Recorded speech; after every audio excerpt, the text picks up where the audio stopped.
नमस्कार माझ्या भावांनो, तर कसं काय चाललंय? पुन्हा एकदा आपल्या नवीन ब्लॉगमध्ये तुमचं खतरनाक असं मी स्वागत करतो.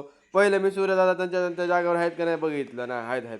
कारण का माहिती का, इतक्या दिवसांनी मी मी कधी माझ्या जीवनात ते करू शकत नाही. म्हणजे मी आज पळायला गेलो होतो आणि ते बी बूट न घालता चपलीवर गेलोय. आमचं कार्यच लय महान असतंय. आता आलोय तर आलोय, आता पहिल्याशिवाय वापस घरी जायचं नाही. मस्तपैकी रनिंग करत करत मी घरी आलो.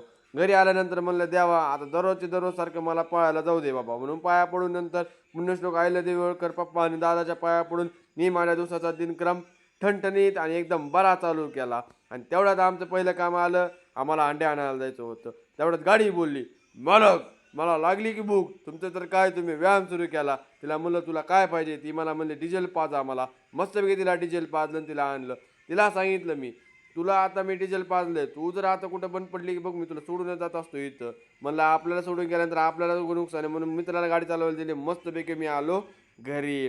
आता म्हणलं आता आपण व्यायाम बिम सुरू केलाय. आता हे 100 ट्रेक आहे, 1000 ट्रे आपण एकटा उचलू शकतो ना. आता मी तर झालोय बॉडी बिल्डर. आता आपला विषय हार्ड आहे. जाऊ द्या, आपल्या ब्युटी बघ मी तो टाटा बाय बाय. काय दररोज चलत राहतो.